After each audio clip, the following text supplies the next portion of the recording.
Hi Earthy people, I'm Gerard, Witch of Earth's Curious Goods, and today I'm going to show you a healing spell. Whether it's for a loved one or for yourself, everybody could use a little bit of healing sometimes. So, without further ado, let's begin. So we're going to need a few things. We're going to need a heat-proof safe dish. You're going to need a white candle,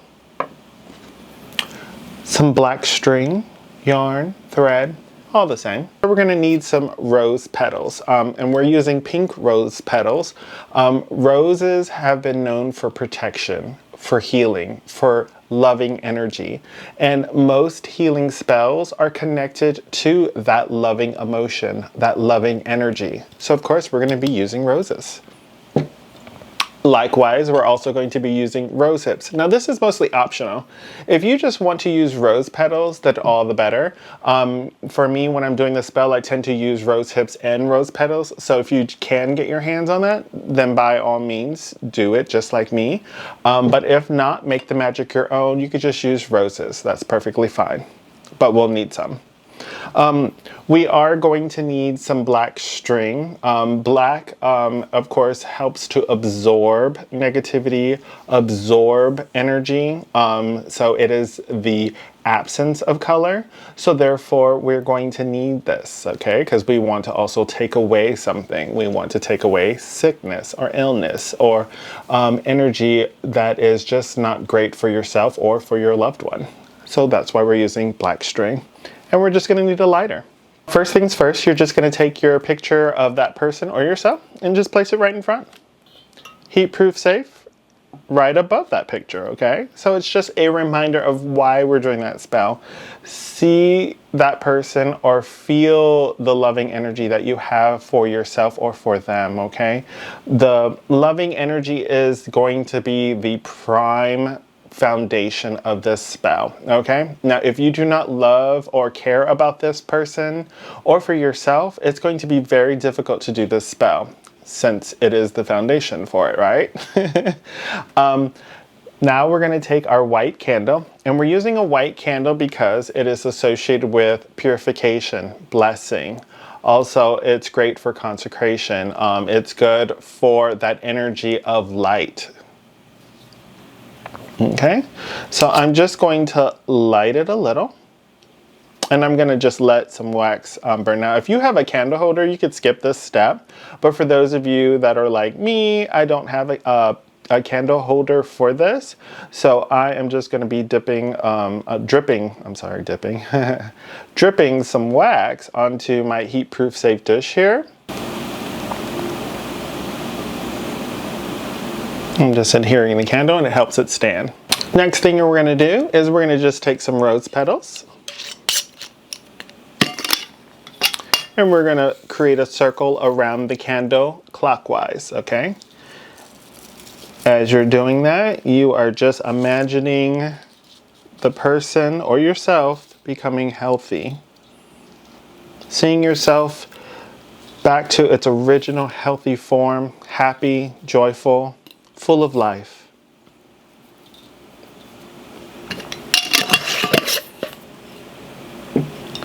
Next, we're going to take our rose hips.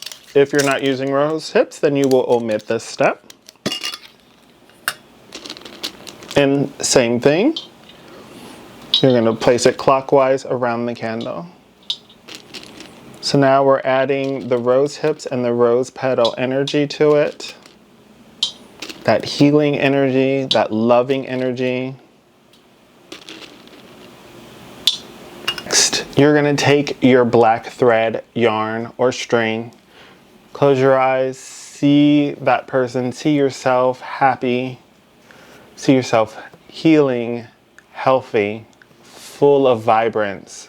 Likewise, if you're doing this for someone, you're going to see them healthy, vibrant, happy. Okay, see that, feel that. What does it look like? If it's for yourself, how did you feel before you were sick, okay? See yourself coming out of this, see your vitality, your energy returning to yourself, see yourself happy and healthy, okay? Then you're just gonna take it. At the very bottom, at the base of the candle, you're just going to tie one knot.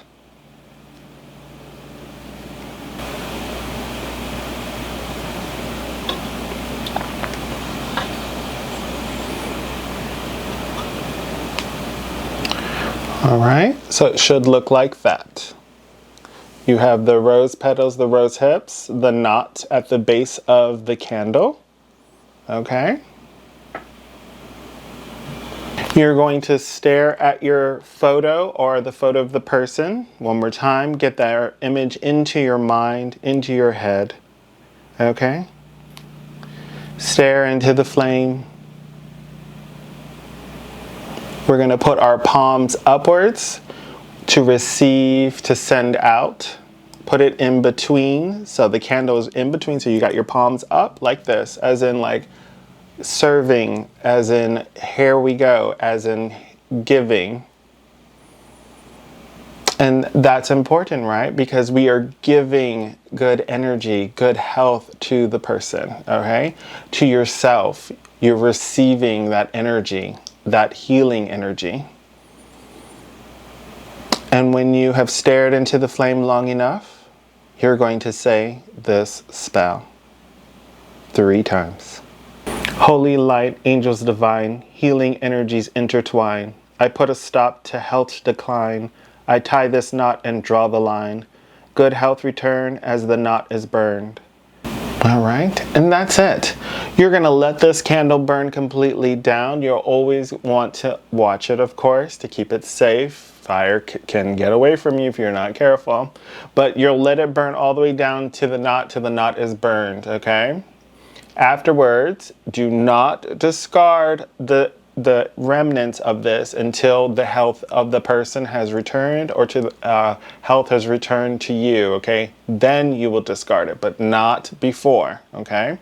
If you cannot let this candle burn down completely, maybe you work in the morning or you just have a very busy schedule, you're a mom with many kids or dad with many kids or so forth, life happens, I understand. So you'll burn this over time. Now, every time, though, you're still going to have to repeat that step, though. If you're going to do this over time, you're going to need to say that spell 3 times like we did already, okay? Until it gets to that knot and burns it, because that's what actually completes the spell, that actually releases the energy. Well, I hope you liked today's spell, and if you did, give it a thumbs up, and if you like today's content, I don't know, you might think about subscribing so that you can see more videos like this. As always, stay earthy, stay magical, and don't forget to love yourself and others. Bye for now.